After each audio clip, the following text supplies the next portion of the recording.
Hi everybody, I'm Steve Rigolosi, Editorial Dude, and it's been a while since I've made a video.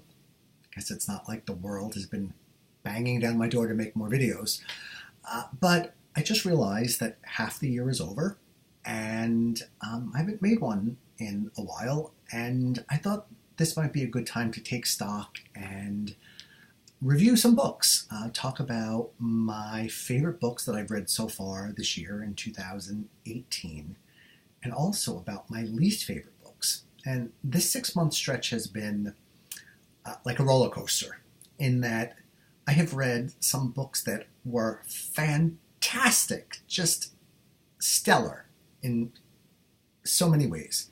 And I have also read some of the worst books I have ever read in my life, all in this 6 month stretch. It's like God has been testing me. So I'm going to start out talking about the fantastic books, and then I'll close by talking about the bad ones. So let's get started. Oh, and I should mention that these books run the gamut in terms of their publication dates. Some of them are 70 years old, and some of them are just a couple of years old. And I guess there's a lesson in there that great books endure, and bad books don't. We hope. So let me get started with a book that had actually been on my shelf for quite some time. I bought it from the old, I want to say the Mystery Guild, a long time ago. And it's an anthology. It's 3 works by Josephine Tey, née Elizabeth McIntosh, whose most famous book, The Daughter of Time, I don't really care for. Excuse me. It just never really did it for me. I know it's one of the greats, but it doesn't float my boat. Sorry, lovers of The Daughter of Time. But a lot of her other books are so impressive. And so for some reason, I had read 2 of the books in this anthology, but not the third. And to think that this amazing, fabulous book has been on my shelf for 30 years unread until something put me in mind of it. It's proof that you could have treasures in your own home that you don't even know about. So the book, which is in this anthology, 3 by Tey, is called The Franchise Affair, and it was published in 1949. Wow. Doing these reviews, it's so hard to talk about books that I love because I'm so terrified of giving spoilers. But I think I can talk about these books because I won't give away any plot points that aren't revealed in, say, the first 15 pages of the book, or that you couldn't get from reading flap copy. So the premise of The Franchise Affair is, it takes place in England, of course, and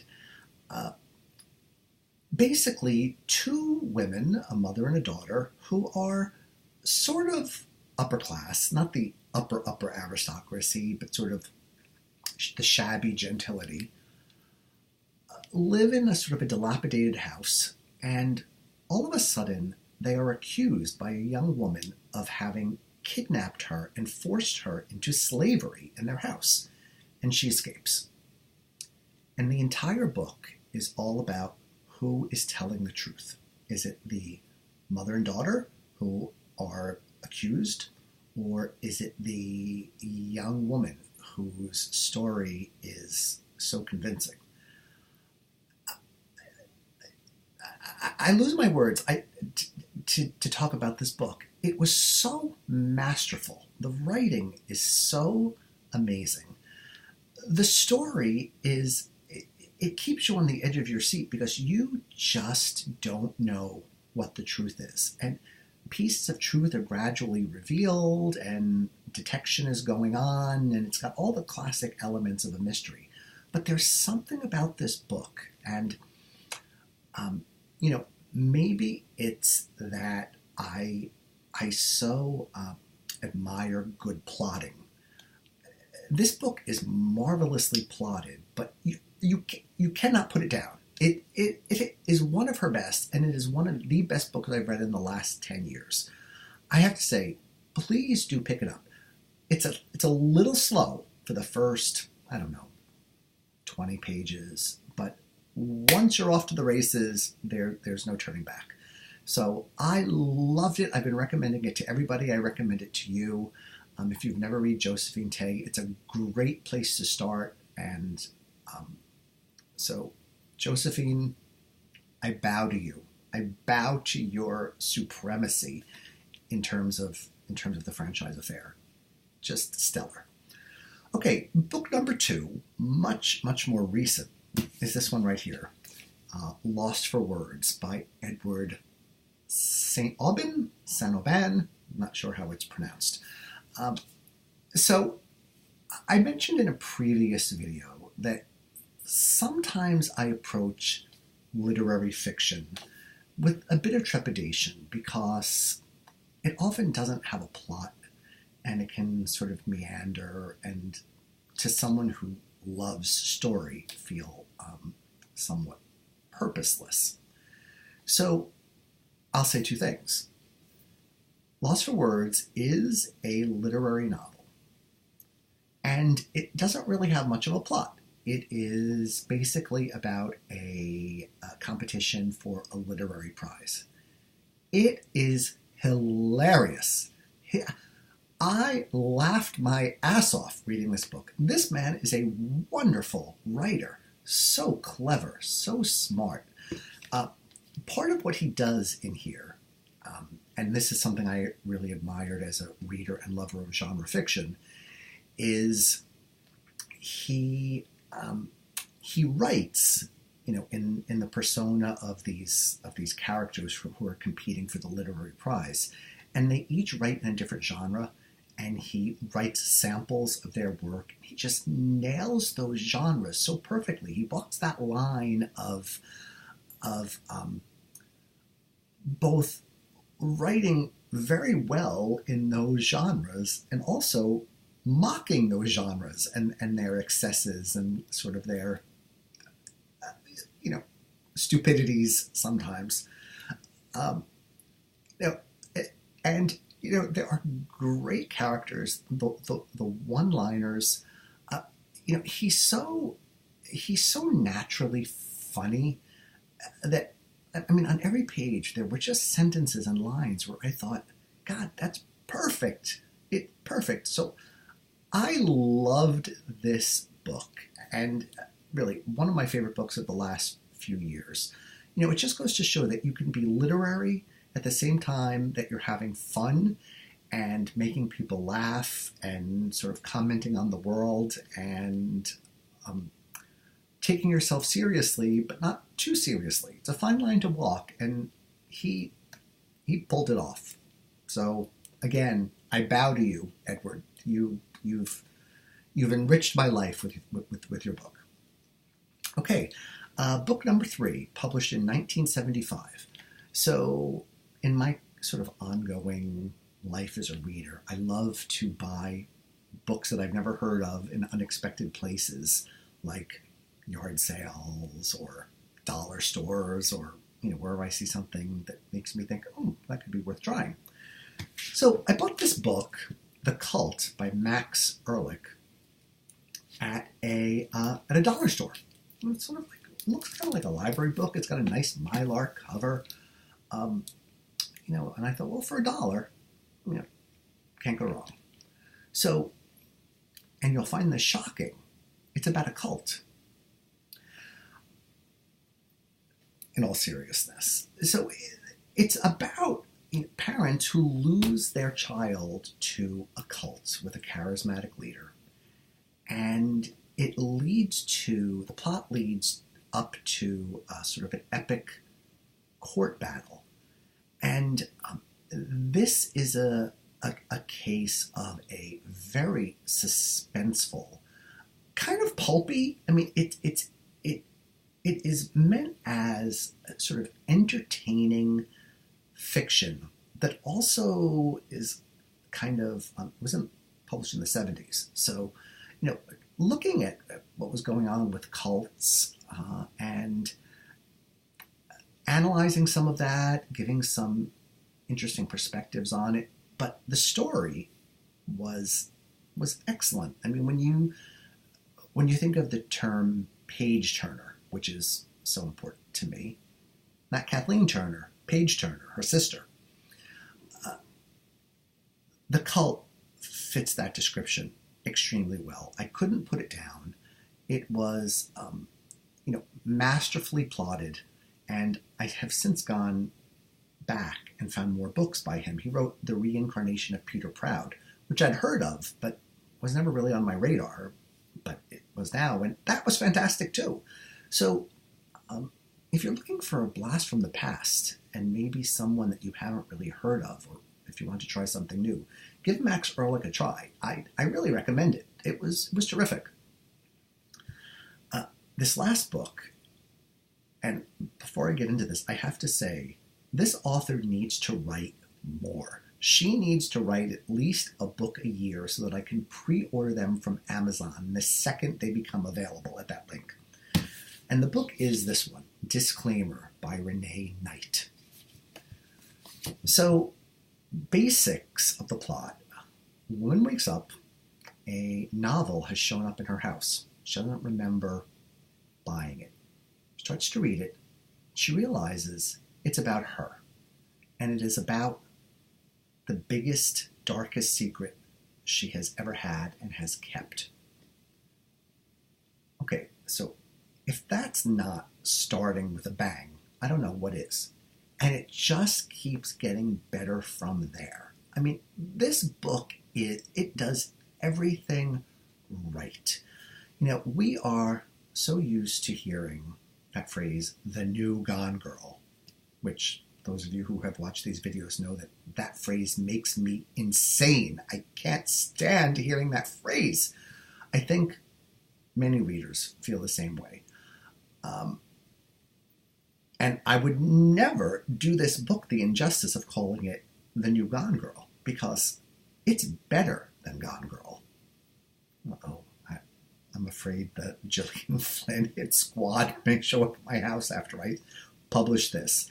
But you're a big girl, Gillian. You can get it. And I can call you a girl because you've made it okay for us to call women girls. That's a different conversation. Anyway,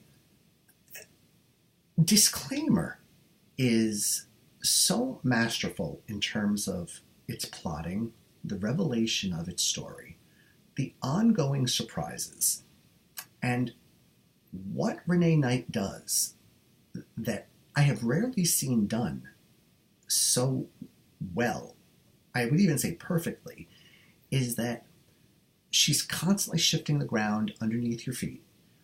And the revelations are as much about the plot as they are about the characters and the motivations. So you may start out really liking a particular character and end up not liking that person, or watching your perceptions of that character undulate. And the other way around, you may start out not liking another person, another character, and come to find that that person is not at all what you thought. So it's not only a mystery of story, but a mystery of character. It's a thriller. But I have to say that I think that if Agatha Christie read this book, she would be in awe. She would say, wow. I think the book did pretty well, but I have to say, I'm just so impressed by it. I think everybody should read it. It's a superb piece of work. So I don't know if Renee Knight is watching this, and I hope she's not, because she should be writing other books so that we can all buy them. But this was utterly fantastic. One of the best books I've read in the last 5-10 years. So grab a copy and devour it. I mean, no time like the present. Okay, so could you tell I liked it?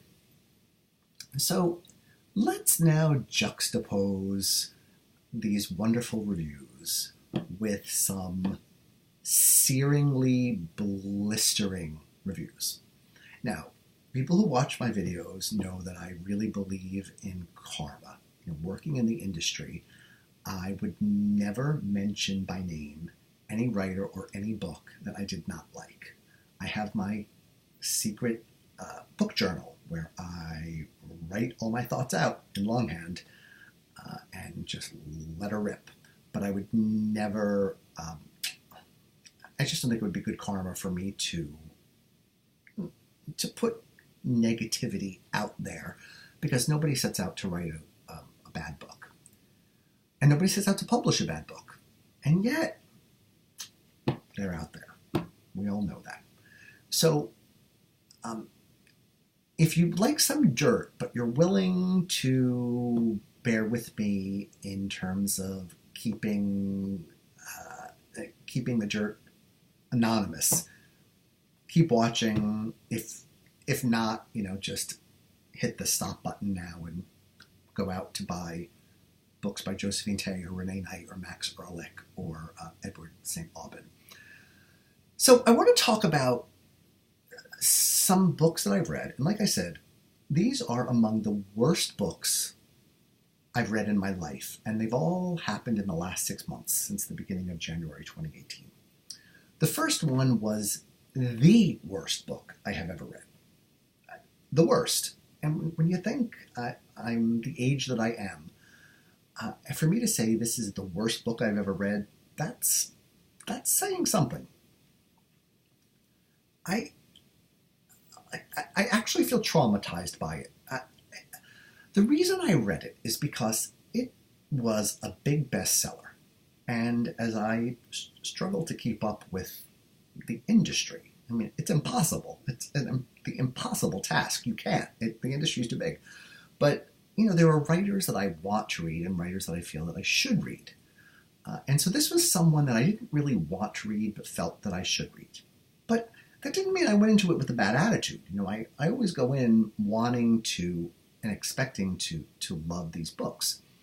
And I know that this writer has been fabulously successful. Why? It's a mystery. I think she must have sold her soul to the devil, because she cannot write her way out of a paper bag. She cannot plot a book. She cannot draw a character. She can't do anything. I mean, this book sucked. I mean, it was a waste of paper, a waste of my life, and a train wreck. A train wreck in that I just kept reading it thinking, this is so impossibly bad, it's got to get better. But just when I thought it couldn't get any worse, it did. I mean, she makes every mistake that every book on writing tells amateur writers not to make. The protagonist is a hateful, nasty, drunken loser. The plot is absolutely ridiculous. In one chapter, the author introduces all 30 of the main characters and doesn't distinguish among any of them, so that each time you see a name for the rest of the book, you think, who? What? Who are you? What's your role? The relationships that exist among these characters have no bearing whatsoever on humanity or reality. I mean, it was so bad that you'd almost think it was science fiction, because it bore so little resemblance in any way, shape, or form to reality or even good genre fiction. It sucked so badly. And it's got thousands of reviews on Amazon and Goodreads, many of which feel the same way as I do, so good to know I'm not alone. And in a video I made a few months ago, I remember gushing about Chris Pavone's book, The Accident, which I know did quite well. And at that time I said, books like that give me, they make me proud of my industry, because it's so gratifying and fulfilling to see such a fantastic book be so successful. I think, that shows that the industry is doing something right. But books like the one that I'm talking about make me despair. They make me despair and just want to throw in the towel, because the fact that something so wretched could be so successful, it's not fair. Not fair. It's not right. But nobody ever said life was fair, and this book is living proof of that. I said that this is the if you get sentenced to hell at some point, I hope you don't, but if you do, this is the book that Satan will hand to you on your way in, and part of your punishment will be being made to read it over and over for eternity as part of your torture. Really, the worst book. And it's been sitting in here and I had to get it out. So now I've gotten it out, maybe I can get on with my life. Okay, so bad book number 2 was one that started out pretty well, pretty strongly, had a good plot, some good ideas. The problem is that it is approximately 3 times the length that it should be. I mean, it is a gigantic book that cannot support that number of pages. I mean, the cover price was like $30, and I don't mind paying $30 for a big, thick book that is worth the paper it's printed on. But it just goes on and is so repetitive and does not deliver. And I mean, after 800 pages, you would think there'd be a climax. There's not. I mean, I've always thought that when you publish a tome this big, you are setting up expectations that your book is going to be worth the investment that the reader has to make to get through 800 pages. So it's very, very daring to publish such a big book because unless it's fantastic, you're going to piss a lot of people off. And this book was wretched. Just not as bad as book number 1, because book number 1 is the primo. Nothing in history and nothing until the end of time will ever be as bad as book number 1. But book number 2 stank. And, to me, it's proof that you need an editor. I don't know the story of this book. Maybe it was 1,500 pages before an editor got hold of it or an agent got hold of it, and they trimmed it down to a mere 800 pages. But I don't think it did very well, and I understand why. It was just disturbing and gratuitous, so much violence, so much depravity. Enough said. So, okay, I had to get that one out. Book number 3, that was also absolutely terrible, was a gigantic historical novel, which has, tens of thousands of reviews out there and has been hugely successful for its author. It bored the pants off of me. It was like watching the paint dry. Nothing happened. The characters were made of paper and they weren't even likable. A good historical novel brings history to life. For me, this book killed history. It made me never want to read another historical novel. I can't believe that it was so successful and that future books in that series were equally successful. I've read other books by this writer, and they were really, really good, but not this one. I could not wait to get that thing out of my life. Bad. 2 other books to talk about. One is a book that I really liked. I really enjoyed it. It was kind of a science fiction-y book. But the author did something that so many of them do this. You've got to really be careful with your acknowledgments and your author notes, and you're talking directly to your readers.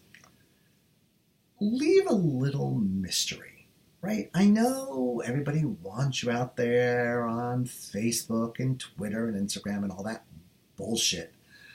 But, you know, readers aren't your best friend. And you shouldn't necessarily feel that you can just say what's on your mind in a note to the reader. You know, like that's not really your role. Your role is, you know, in a novel to entertain them, not to, say, shove a political ideology down their throats when they're just looking to escape from the insanity of life in America now. And so I got done with this book and I thought, boy, I enjoyed that. That was really a lot of fun. It was well plotted. It had good characters. Even though it was long, it was worth the investment in my time.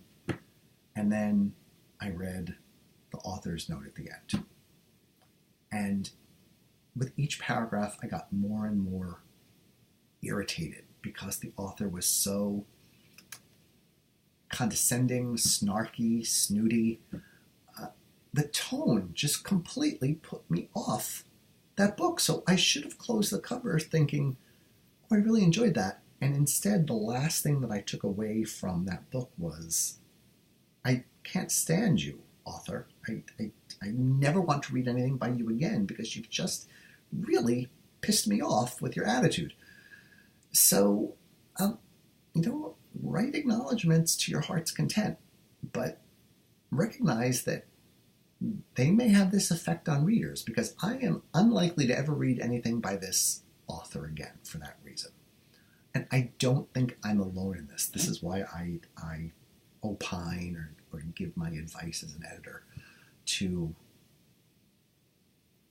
you know, really be careful. Be careful. I mean, an acknowledgement section or an afterword or whatever you want to call it is as public as, you know, a tweet or, you know, a blog or Facebook. I mean, it's there in print or on a Kindle for posterity. You know, once you put that out there, you can't take it back.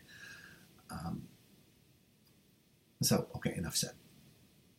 The other book that I want to talk about is a book that, so I very rarely do this, but this is a book I gave up on after 6 chapters. So this is an author who was quite popular in his day.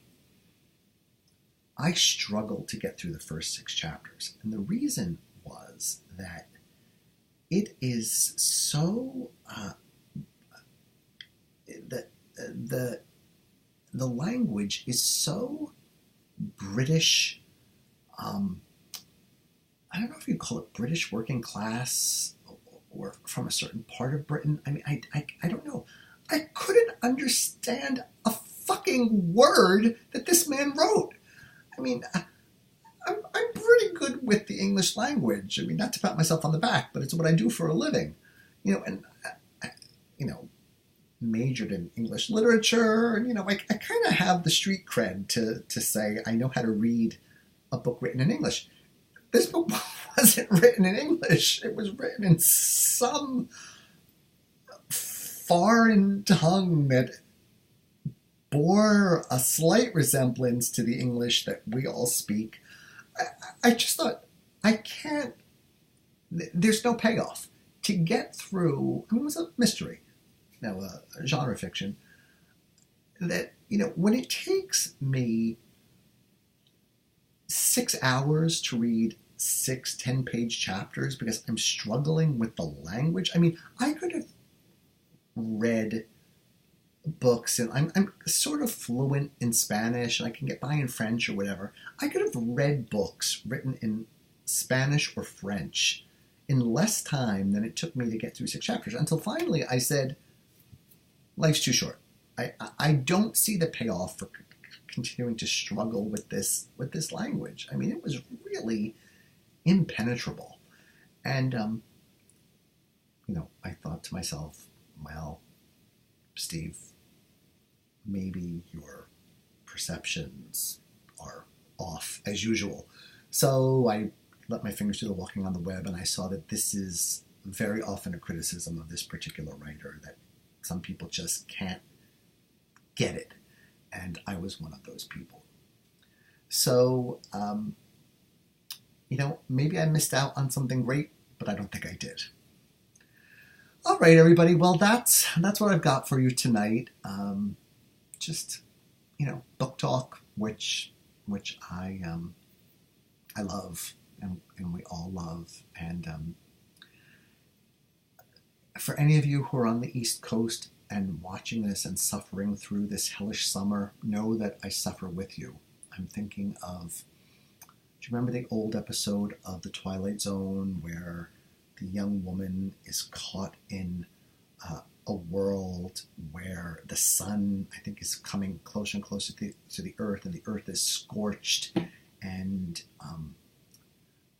water is almost non-existent, and the earth is really on the verge of burning up.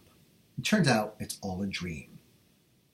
But in reality, Earth's temperature is plummeting and everybody's about to freeze to death. I mean, that's the Twilight Zone plot. And no one could do a plot twist like Rod Serling back in the day. But that's what I feel like the East Coast has been with this heat and humidity. It has been absolutely unbearable. So it's been a great time to stay in the house and read. So that's what I've been doing, and that's why I've been having all of these ups and downs of great book, lousy book, great book, lousy book, great book, lousy book. Okay, you've heard enough of me for one evening, so thanks for watching, and I have a couple of ideas for some editorial videos based on some manuscripts I've been working on lately, so I'll put those out at some point. Like I said, nobody's banging down my door, but kind of fun to make. Therapy on screen for me. Okay, good night, everyone. Thanks for watching.